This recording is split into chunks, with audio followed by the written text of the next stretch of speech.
নমস্কার বন্ধুরা, আজকের তুলা রাশি 2025 সালটি তুলা রাশি কেমন যেতে পারে সেই নিয়ে আজকের আমরা বিস্তারিত আলোচনা করব। আজকের একদম শেষ 2024 সালটি, কালকের থেকে শুরু হচ্ছে 2025 সালটি। তা 2025 সালে তুলা রাশির জাতক জাতিকাদের কেমন যেতে পারে তাই নিয়েই কিন্তু আজকের বিশেষ আলোচনা। তুলা রাশির স্বাস্থ্য, শিক্ষা, ব্যবসা, চাকরি, আর্থিক দিক, প্রেম, বৈবাহিক জীবন, বাড়ি, পরিবার, জমি, যানবাহন ইত্যাদির জন্য কেমন থাকবে তাই নিয়ে আজকের বিস্তারিত আলোচনা করব। এছাড়াও এই বছর গ্রহ পরিবর্তনের উপর ভিত্তি করে আমরা আপনাকে কিছু সমাধানও বলবো, যা অবলম্বন করে আপনি সম্ভাব্য সমস্যা সমাধান পেতে সক্ষম হবেন। তাহলে চলুন আমরা এক নজরে দেখে নেব তুলা রাশির 2025 সালটি কেমন যেতে পারে। আসুন আমরা আলোচনা করব 2025 সালের স্বাস্থ্য তুলা রাশির কেমন যেতে পারে তাই নিয়ে বিস্তারিত আলোচনা। তা বন্ধুরা, বিস্তারিত আলোচনা করার পূর্বেই প্রত্যেককে একটা অনুরোধ করি, বন্ধুরা খুব কষ্ট করে ভিডিওগুলো করি, আপনারা যদি একটু সাবস্ক্রাইব করে পাশে থাকা বেল আইকনটি বাজিয়ে দেন, সেই সঙ্গে লাইক শেয়ার করে এবং রাখেন, অবশ্যই কিন্তু বন্ধুরা আমার পরপর ভিডিওগুলো যেমন পাবেন, আমিও চেষ্টা করব আপনাদের সামনে সুন্দর করে ভালো ভিডিওগুলো তুলে ধরা। আমরা যেগুলো আপনাদের জানাই সম্পূর্ণ কিন্তু জ্যোতিষী শাস্ত্র ঘেটেই জানাই, আশা করি আপনাদের কাজে লাগবে। আসুন আমরা দেখি 2025 সালটি কেমন যেতে পারে তুলা রাশির স্বাস্থ্য। এবার আমরা আলোচনা করব স্বাস্থ্য নিয়ে। কেন স্বাস্থ্য নিয়ে আলোচনা করব? বন্ধুরা, স্বাস্থ্য যদি ভালো থাকে, যেসব কাজগুলো আমরা করতে পারবো না সেই কাজগুলোও কিন্তু আপনার চেষ্টা করে আমরা সেই কাজটা উঠাতে পারবো। তাই স্বাস্থ্যকে আগেই আপনাদের ভালো রাখতে হবে। আসুন স্বাস্থ্য সম্বন্ধে বিস্তারিত আলোচনা। তুলা রাশির জাতক এবং জাতিকাদের স্বাস্থ্য কিন্তু মোটামুটি যাবে, না খুব ভালো না খুব খারাপ। বন্ধুরা, দেখা যাচ্ছে গত বছর যে অবস্থান ছিল তুলা রাশির জাতক জাতিকাদের, মানে 2024 সাল, তার থেকে কিন্তু ভালো থাকবে 2025 সালটি। বছরের শুরু থেকেই মে মাসের মাঝামাঝি পর্যন্ত বৃহস্পতি অষ্টম ভাবে থাকবে, যার কারণেই পেট, কোমর বা বাহু সংক্রান্ত কিছু সমস্যা হতে পারে। একই সময় মার্চ মাস পর্যন্ত শনির অধিগ্রহণের জন্য পেট ও মুখ সংক্রান্ত কিছু সমস্যা দেখা দিতে পারে। বন্ধুরা, এর পরেই শনি গ্রহের গোচর শুভ ফল দিতে শুরু করবে। তুলা রাশির 2025 সাল অনুসারে বৃহস্পতি মে মাসের মাঝামাঝি পরেও ভালো ফল দেবে, তবে এই সমস্ত কিছুর মধ্যেও মে মাস থেকে রাহুর গোচর কিছু পেট সংক্রান্ত সমস্যা দেখা দেবে। সেক্ষেত্রে অবশ্যই বছরের প্রথম ভাগে স্বাস্থ্যের ব্যাপারে আরও যত্ন নেওয়া দরকার। এরপরেই ধীরে ধীরে উন্নতি হতে শুরু করবে। শুধুমাত্র ছোটখাটো অমিল থাকতে পারে। আপনি যদি অন্যান্য সতর্কতা অবলম্বন করেন তবে কিন্তু আপনি আপনার স্বাস্থ্যকে আরও ভালোভাবে উপভোগ করতে পারবেন। বন্ধুরা, সংক্ষেপে যদি বলা যায় তবে এই বছরের প্রথমার্ধ কিন্তু মিশ্র ফল দেবে, আর ধীরে ধীরে বছরের দ্বিতীয়ার্ধে কিন্তু আপনার স্বাস্থ্য ভালো থাকবে। সুতরাং স্বাস্থ্যের দিকে নজর রাখুন। প্রথমেও যেখানে একটু সমস্যা থাকবে সেগুলোর জন্য ডাক্তার দেখান, একটু ফ্রি হ্যান্ড ব্যায়াম করুন, সুস্থ থাকার চেষ্টা করুন। বন্ধুরা, 2 নম্বর আসি, আমরা দেখব শিক্ষাক্ষেত্রে তুলা রাশির 2025 সাল কেমন যেতে পারে। তুলা রাশির জাতক জাতিকাদের শিক্ষার দৃষ্টিকোণ থেকে যদি বলা হয় তবে এই বছর কিন্তু মিশ্র ফল দেবে। বন্ধুরা, যাদের কঠোর পরিশ্রম করবে বিদ্যার উপরে, অবশ্যই তাদের কিন্তু পরিণাম খুব ভালো হতে থাকবে। যারা বছরের দ্বিতীয়ার্ধে, বিশেষ করে মে মাসের মধ্যভাগ থেকে শুরু করে দ্রুততর শিক্ষার ক্ষেত্রে উন্নতি হবে। বছরের দ্বিতীয় অংশে বা দ্বিতীয় অর্ধে, বিশেষ করে মে মাসের মাঝামাঝি পরে শিক্ষার স্তরে সুধার দেখা যাবে।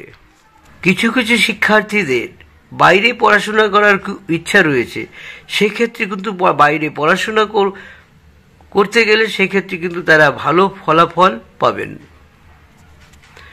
তুলা রাশির 2025 অনুসারে বিদেশে গিয়ে যারা পড়াশোনা করতে চাইছেন তারা কিন্তু ভালো ফল পাবেন। ধর্ম এবং আধ্যাত্মিকের ব্যাপারে জড়িত শিক্ষাপ্রাপ্ত করা বিদ্যার্থীদের মে মাসের মধ্যভাগের পরের সময় বেশ ভালো থাকবে।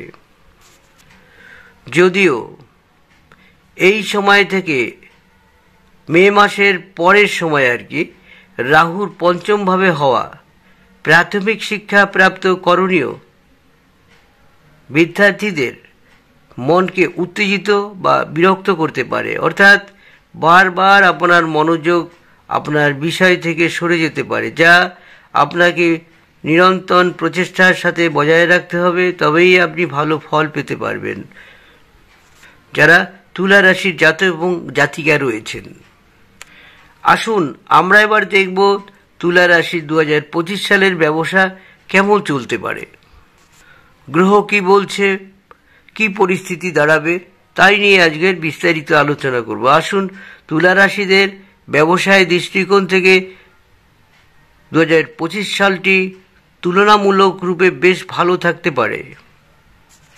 তবে বছরের শুরুটা কিন্তু কিছুটা ধীর গতিতে শুরু হবে। এই সময় ব্যবসা কিন্তু একটু ধীরগতি হবে, আর সেই ক্ষেত্রে যদি আবার কোনো নূতন কিছু ব্যবসা শুরু করতে চান সেক্ষেত্রেও কিন্তু একটি অসুবিধা হওয়ার সম্ভাবনা রয়েছে। যেসব নূতন পরিকল্পনা করছেন তুলা রাশির জাতক জাতিকারা, সেক্ষেত্রে কিন্তু কিছুটা ত্রুটি ধরা পড়তে পারে, যার জন্য ব্যবসার ক্ষেত্রেও কিন্তু বিলম্ব হতে পারে। তবে মার্চ মাসের পরে শরীর অনুকূল গোচর আপনার চিন্তাভাবনা এবং পরিকল্পনা করার ক্ষমতা উন্নত করবে, যা আপনার ব্যবসায় ইতিবাচক প্রভাব পড়বে। তবে দেখা যাচ্ছে বৃহস্পতির গোচর ও মে মাসের মধ্যভাগের পরেই ব্যবসা অনেক উন্নতর দিকে ছুটতে শুরু করবে।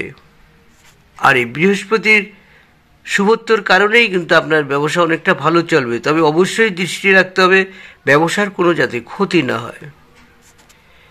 যেসব ব্যবসা শুরু করবেন সেই সব ব্যবসা কিন্তু সফল থাকবে। সিনিয়রদের কাছ থেকে ভালো উপদেশ পাবে, যার কারণেই আপনার ব্যবসা উন্নত হতে থাকবে। এই সমস্ত কারণেই আপনি আপনার ব্যবসায় ভালো ফল করতে সক্ষম হবেন। আসুন এবার আমরা দেখব 2025 সালের তুলা রাশির চাকরি জীবন কেমন হবে। বন্ধুরা, তুলা রাশির চাকরির ক্ষেত্রে দেখা যাচ্ছে 2025 সালটি অনেক ভালো থাকবে। গত বছর যে পরিস্থিতি ছিল তার থেকে অনেকটাই ভালো থাকবে 2025 সাল আপনার চাকরি জীবন, মানে তুলা রাশির জাতক জাতিকাদের। এক্ষেত্রে কিছু কিছু ক্ষেত্রে দেখা যাচ্ছে চাকরি কেউ কেউ বদলাতে চাইছেন, সেক্ষেত্রেও কিন্তু আপনি ভালো ফল পাবেন। এটি অবশ্যই মার্চের পরে করবেন। সম্ভব হলে মে মাসের পরে যদি চাকরি বদলাতে চান সেক্ষেত্রে কিন্তু বেশি ভালো হবে, কেননা মে মাসের মধ্যভাগের পরে বেশি ভালো পরিণাম মিলবে। অর্থাৎ বছরের শুরুর মাস থেকে নিয়ে মার্চ মাস পর্যন্ত তুলা রাশির বছরের শুরু থেকেই মার্চ মাস পর্যন্ত একটু ধীরগতিতে হবে আপনার চাকরি জীবন। আপনার সহকর্মীরা আর প্রতিযোগীরা আপনাকে হয়রানি করার চেষ্টা করবে তবে মার্চ মাসের পরে আপনি একটি অর্থপূর্ণ স্থান অর্জন করতে পারবেন। তুলা রাশির জাতক এবং জাতিকাদের 2025 সালের অনুসারে পরিবর্তনের দৃষ্টিকোণ থেকে মে মাসের মাঝামাঝি পরে সময়টি খুব ভালো ফল দিতে পারে। চাকরি ক্ষেত্রে বছরের প্রথম ভাগটি একটু দুর্বল হতে পারে, বছরের দ্বিতীয় ভাগ থেকে খুব ভালো ফল পাবেন। চাকরিতে পরিবর্তন, পদোন্নতি এবং অগ্রগতি মে মাসের মাঝামাঝি পরে তুলনামূলকভাবে ভালোই হবে। আসুন বন্ধুরা, এবার অর্থনীতি নিয়ে কথা বলবো। তুলা রাশির অর্থনীতি 2025 সালে কেমন যেতে পারে তা নিয়ে আজকের বিস্তারিত আলোচনা করব একে একে। বছরের 2025 সালে তুলা রাশির জাতক এবং জাতিকাদের অধিপতি সূর্য গ্রহ সারা বছরই কিছু ভালো লাভ দেবে, আবার কিছু ক্ষেত্রে কম লাভ দেবে, মানে দুর্বলতা থাকবে, আর কিছু ক্ষেত্রে মিশ্র ফল দেবে তুলা রাশির জাতক এবং জাতিকাদের। এমন পরিস্থিতিতে ধন ভাবের অধিপতি মঙ্গলে থাকতে চলেছে। তাই দেখা যাচ্ছে দুটি গ্রহ অনুসারে আর্থিক ব্যাপারে বছর মিশ্রিত হতে চলেছে। কিন্তু ধনের কারক দেখা যাচ্ছে, ধনের কারক বৃহস্পতি গোচর মে মাসের মধ্যভাগের পরেই বেশ ভালো হতে চলেছে। তবে এই ক্ষেত্রে দেখা যাচ্ছে অর্থের অভাব কিন্তু আসবে না। যেসব পয়সা আপনার জমানো রয়েছে সেই সব পয়সার উপর আপনার কোনো হাত পড়বে না বা কোনো সমস্যাও আসবে না। দেখবেন এক্ষেত্রে কিছু উপার্জনের জায়গাটায় কিছুটা অসুবিধা দেখা দেবে, অর্থাৎ অর্থনৈতিক দিক থেকে 2025 সাল মিশ্র হতে চলেছে। তুলা রাশির ফল 2025 অনুসারে বছরের প্রথম ভাগটি গড় বলা যেতে পারে, তবে 2025 সালের দ্বিতীয় ভাগটি কিন্তু ভালো ফল দেবে। আপনার সঞ্চিত টাকা মার্চ মাস পর্যন্ত নিরাপদে রাখতে হবে। ভুল জায়গায় কখনোই চট করে বিনিয়োগ করবেন না। এটি করার মাধ্যমে আপনি আপনার অর্থ নিরাপদ রাখতে সক্ষম হবেন। একই সময় মার্চের পরে শনির দৃষ্টির প্রভাব অর্থের ভাব থেকে শেষ হয়ে যাবে এবং আপনার অর্থ অনেকাংশেই সুরক্ষিত থাকবে, অর্থাৎ কোনো অপব্যয় হবে না, কোনো অপ্রত্যাশিত খরচ হবে না এবং আপনি বুদ্ধিমানের সাথে আপনার অর্থ পরিচালনাও করতে সক্ষম হবেন। আসুন আমরা এবার দেখব তুলা রাশির প্রেম জীবন কেমন চলতে পারে। তুলা রাশির প্রেম জীবনের দৃষ্টিকোণ থেকে যদি বলা যায়, এই সাল 2025 আর কি মিশ্রিত থাকতে পারে। কিছু ব্যাপারে পরিণাম কিছুটা দুর্বল থাকতে পারে, আবার বছরের শুরু থেকেই নিয়ে মার্চ মাস পর্যন্ত পঞ্চম ভাবে শনি গ্রহের প্রভাব থাকে, অর্থাৎ প্রেম জীবনে কিন্তু কিছুটা আনন্দ উপভোগ করতে পারবেন। একে অপরের প্রতি কিছুটা টানও অনুভব করবেন। তার বন্ধুরা, মার্চের পর শনির প্রভাব পঞ্চম ভাব থেকে চলে যাবে। অতএব পুরানো ভুল বোঝাবুঝি এবং সমস্যার সমাধান হবে। তবে মে মাসের পরে রাহু পঞ্চম ভাবে প্রবেশ করবে, তাই কিছু ভুল বোঝাবুঝি নতুন করে শুরু হওয়ার সম্ভাবনাও রয়েছে। এই সবের মধ্যে ইতিবাচক বিষয় হবে যে মে মাসের মাঝামাঝি পরেই পঞ্চম ভাবে বৃহস্পতির প্রভাব শুরু হবে, যা ভুল বোঝাবুঝি দূর করতে সাহায্য করবে। অর্থাৎ বছরের শুরু থেকে মার্চ পর্যন্ত সময়টা দুর্বল, মার্চের থেকে মে মাসের মধ্যে সময়টি অনুকূল, মে মাসের পরের সময়টা মিশ্র হতে পারে, কিন্তু সমস্যা দেখা দেবে, তবে শীঘ্রই সমাধানও হয়ে যাবে। সেই জন্য আমরা এই বছরটিকে প্রেমের ক্ষেত্রে মিশ্র বলবো। আসুন আমরা এবার দেখব তুলা রাশির বিবাহিত জীবন কেমন হতে পারে আর বিবাহটি বা কেমন হতে পারে। এই বছর দেখা যাচ্ছে বেশিরভাগ সময় তুলা রাশির জাতক এবং জাতিকাদের জন্য অনুকূল ফল দেওয়ার সম্ভাবনা দেখা যায়। যারা বিবাহের বয়সে পৌঁছেছেন এবং যারা বিবাহের চেষ্টা করছেন, বছরের প্রাথমিক অংশটি খুব সহায়ক নয়, বরং বাগদাগ ইত্যাদি সংক্রান্ত কিছু সমস্যা চলে আসতে পারে। অর্থাৎ বিবাহের প্রাথমিক ধাপগুলি অসুবিধায় পূর্ণ হবে। দেখা যাচ্ছে এই বিষয়গুলিকে এড়িয়ে যাওয়ার সম্ভাবনাও খুব একটা থাকবে না। বছরের দ্বিতীয় ভাগে যখন পঞ্চম ভাব থেকে শনির প্রভাব শেষ হয়ে যাবে এবং বৃহস্পতির গোচর অনুকূল হয়ে উঠবে, তখনই কিন্তু আপনি ভালো ফল পেতে শুরু করবেন। তুলা রাশি 2025 অনুসারে মে মাসের মধ্যভাগের পরে বৃহস্পতি পঞ্চম দৃষ্টি থেকে প্রথম ভাবকে দেখবে, নবম দৃষ্টি পঞ্চম ভাবকে দেখবে, যা বাগদান এবং বিবাহ উভয়ের জন্য অনুকূল পরিস্থিতি তৈরি হবে। অর্থাৎ বছরের শুরুটা দুর্বল হলেও মে মাসের মাঝামাঝি পরে বাগদানে প্রেম, বিয়ে ইত্যাদির জন্য ভালো অনুকূল পরিস্থিতি রয়েছে। মার্চের পর থেকে পরিস্থিতি ধীরে ধীরে অনুকূল হতে চলেছে এবং মে মাসের মাঝামাঝি পরেই পরিস্থিতি কিন্তু অনেকটাই ভালোর দিকে টার্ন নেবে। আসুন এবার আমরা দেখব পারিবারিক জীবন কেমন চলবে তুলা রাশি 2025, গৃহস্থ জীবন বা কেমন চলতে পারে, এই সব নিয়ে কিন্তু আজকের আলোচনা। তুলা রাশি জাতক জাতিকাদের 2025 অনুসারে বছরের প্রথম মাসগুলি পারিবারিক ক্ষেত্রে ভালো নয়।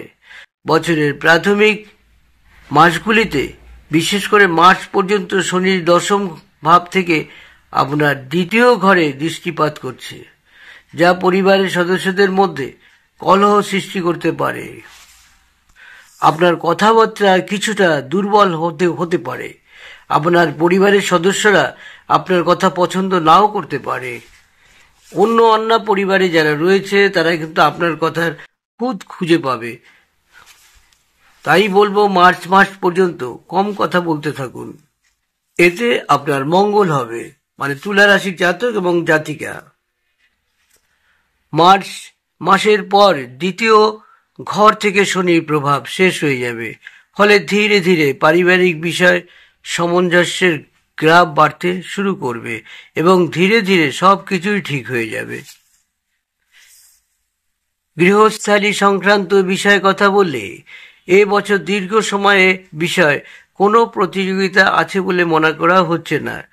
যদিও বৃহস্পতি বছরের প্রাথমিক মাসগুলিকে অষ্টম ঘরে থাকবে, এটি নবম দিক থেকে চতুর্থ ঘরের দিকে নজর দেবে, যা গৃহস্থালীর ক্ষেত্রে বড় ধরনের সমস্যার সৃষ্টি হতে পারে। একই সময় মে মাসের মাঝামাঝির পরেই অর্থাৎ বৃহস্পতির অবস্থান খুব ভালো হয়ে উঠবে, যা আপনার জন্য প্রতিটি বিষয় সহায়ক হবে। অর্থাৎ গৃহস্থালী সংক্রান্ত বিষয়েও বছর কোনো বড় সমস্যা হওয়ার সম্ভাবনা নেই। তুলা রাশিদের জমি ও দালাল সংক্রান্ত বিষয় এ বছর কোনো বড় সমস্যা হওয়ার সম্ভাবনা নেই। আপনি আপনার কর্ম এবং প্রচেষ্টা অনুযায়ী ফলাফল পেতে থাকবেন। আপনি যদিও কোনো জমি বা ফ্ল্যাট কিনতে চান, তবে আপনি আপনার কর্ম এবং প্রচেষ্টা অনুযায়ী ফলাফল পেতেই থাকবেন। আপনি যদি কোনো জমি বা প্লট কিনতে চান, তবে আপনাকে কেবল কঠোর চেষ্টা করতে হবে এবং প্রাসঙ্গিক অর্থ সংগ্রহ করতে হবে এবং আপনি জমি এবং ভবন সম্পর্কিত আপনার ইচ্ছা পূরণ করতে পারবেন। তুলনা করলে বছরের দ্বিতীয়ার্ধ এবছরের ভালো বলা যেতে পারে। বছরের প্রথমার্ধটা ভালো হলেও তুলনামূলক দ্বিতীয় অর্ধটা আরও ভালো হবে। যানবাহনের বিষয়ে কিন্তু এবছর আপনি ভালো ফলাফল পাবেন। তুলা রাশিদের যানবাহনের বিষয়ে যদি কথা বলা হয়, এক্ষেত্রে কিন্তু এই বিষয়ে আপনি অনেকটা লাভবান হবেন। চতুর্থভাবে বৃহস্পতি গ্রহের গোচরও অনুকূল থাকবে। এই সমস্ত কারণে আপনি আপনার কাঙ্ক্ষিত ইচ্ছা অনুযায়ী বাহন ক্রয় করতে পারবেন। বন্ধুরা, আপনার সামর্থ্য অনুযায়ী আপনি শিশুদের কিছু দান করুন, তাতে আপনার অনেক ফাড়া কেটে যাবে, আপনার অনেক মঙ্গল হবে, সুফল পাবেন। বন্ধুরা, তুলা রাশি জাতক জাতিকাদের বলা হচ্ছে মাংস, মদ ও অশ্লীলতা ইত্যাদি থেকে একটু দূরে থাকবেন, তাতে আপনার মঙ্গল হবে। প্রতি মাসের তৃতীয় বৃহস্পতিবার মন্দিরে আপনার সামর্থ্য অনুযায়ী ঘি ও আলু দান করুন। বন্ধুরা, যারা তুলা রাশি জাতক জাতিকারও রয়েছেন তাদের আর্থিক অনটন থাকতে পারে, ব্যর্থতা, ন্যায্য প্রাপ্তিতে বিলম্ব হবে, যার কারণে হতাশায় ভেঙে পড়তে পারেন। আপনি প্রতিব্রতা হবেন এবং পুত্রবতীও হবেন। যারা মহিলা রয়েছেন তাদের ক্ষেত্রে বলা হলো, আপনি যদি শিল্পকলার দিকে যান সেক্ষেত্রে পারদর্শী হবেন। যারা মহিলারা রয়েছেন, বন্ধুরা, স্ত্রী পুরুষ সকলের ক্ষেত্রেই কিছু রত্নের কথা বলা হবে, পরের বিশ্লেষণ করছি। গোমেদ, অ্যামিথিস্ট, হলদে পোখরাজ, এগুলো আপনারা নিলে কাজ হবে। কিভাবে নেবেন আমি প্রতিবারই বলি, এবারও সেই কথা বলে দেব। সেগুলো কিভাবে শোধন করবেন, কিভাবে পড়বেন, কখন পড়বেন, সেই নিয়ে কিন্তু বিস্তারিত কথা বলবো। আপনাদের শুভ সংখ্যা হবে 3 এবং 5। শুভ ধাতু হচ্ছে রূপা, সোনা, শুভ বর্ণ হলুদ। আপনাদের ক্ষেত্রে শুভ মূল হলো বিল্বমূল, অনন্তমূল, বামনহাটি মূল। এর যে কোনো একটি নেবেন। কিভাবে নেবেন আমি একবার এগুলো বলে দিচ্ছি। আপনাদের মিত্র রাশি হলো মিথুন, কর্কট, ধনু ও কুম্ভ রাশি। শত্রু রাশি সিংহ রাশি। বন্ধুরা, শোধন কি করে করবেন? আপনাদের সবচেয়ে ভালো হয় বন্ধুরা, কোনো দিকে খারাপ হবে না সেইভাবে একটি পাথর নিন। হলুদ পোখরাজ পাথর নিতে পারেন বা হলুদ টাইপের কোনো পাথর নিতে পারেন, কম দামেরও, তাতেও কিন্তু কাজ করবে। আর এই পাথর গোমেদও নিতে পারেন, তবে সবচেয়ে ভালো হয় হলুদ পাথর, তার মানে পোখরাজ কিংবা এই ধরনের কম দামের পাথর নিতে পারেন। এগুলো কি করে শোধন করবেন এবং মূলগুলো একই কথা একই সময় বলছি। পাথর অ্যাস্ট্রোলজি স্টোন যদি নেন বন্ধুরা, সেক্ষেত্রে কিন্তু আপনি সকাল 8টার মধ্যে ভিজাবেন। হলুদ ফুল, গোলাপ জল এবং সাদা চন্দন এর সঙ্গে মিশিয়ে, সাদা চন্দনের গুঁড়িও পাওয়া যায়, তার সাথে ভালো করে হলুদ ফুল চটকে 1 ঘন্টা ভিজিয়ে রাখবেন। স্নান করে এসে 10টা-20-র মধ্যে বন্ধুরা অবশ্যই আংটিটি পরে নেবেন। হলুদ বস্ত্র বা সাদা বস্ত্র পরে নেবেন এবং আপনি ধূপ দ্বীপ জ্বালাবেন, আপনার গোত্র পাঠ করবেন, আপনার ইচ্ছা প্রকাশ করবেন। আর ইচ্ছা প্রকাশ করে ঠাকুরের কাছে বিনয়ের সহিত আপনি আপনার কথা নিবেদন করবেন। দেখবেন আপনি দারুণ ফল পাবেন। এবং যে মূলের কথা বলা হলো, সেই একই অবস্থা আপনি মূল কাঁচা অবস্থায় কিনবেন, কিনে এনে ওই গোলাপ জলে হলুদ যেমন দেওয়া আছে পাথরে তেমনি এর মধ্যে ভিজাবেন। ভিজিয়ে কিন্তু সেটি আপনি হলুদ সুতা বা সাদা সুতো দিয়ে পড়তে পারেন। ডান বা হাত কোনো ব্যাপার নেই, যে কোনো হাতে পড়বেন, সেই হাতেই কাজ করবে। তবে আপনার যে হাতে সুবিধা হয় সে হাতে পড়ুন, তাতে কোনো অসুবিধা নেই। একান্ত কিছু না করতে পারলে বন্ধুরা ক্রিম কালারের জামা পরুন কিংবা হলুদ কালারের জামা পরুন। সব শুভ কাজে এগুলো পরবেন, দেখবেন আপনি দারুণ ফল পাবেন, পিছিয়ে আসবেন না, সম্মান পাবেন। বন্ধুরা, আমার ভিডিওগুলো কিন্তু একটু বড় হয়, বিশ্লেষণ করে যতটা পারি বলি, তবু কিন্তু অনেক কিছু আজকের বলা হলো না, প্রচুর বড় হয়ে গেছে। যারা আমার এই ভিডিওটি দেখছেন প্লিজ একটু সাবস্ক্রাইব করে পাশে থাকা বেল আইকনটি বাজিয়ে দেবেন। আর আপনাদের যারা বন্ধু বান্ধব রয়েছে তাদের প্লিজ একটু সাবস্ক্রাইব, লাইক এবং শেয়ার করে দেবেন। পরবর্তী ভিডিওগুলো অটোমেটিক আপনারা পেয়ে যাবেন। আপনাদের লটারি কার্ডের শুভ দিন 5 তারিখ, 14 তারিখ, 23 তারিখ, 30 তারিখ। এই দিনগুলো যদি লটারি পাওয়ার সম্ভাবনা অনেক বেশি থাকবে। তবে বন্ধুরা, সকাল 6টা থেকে বেলা 11টার মধ্যে শুভ সময় দেখে কাটুন, আশা করি আপনাদের সুফল মিলবে।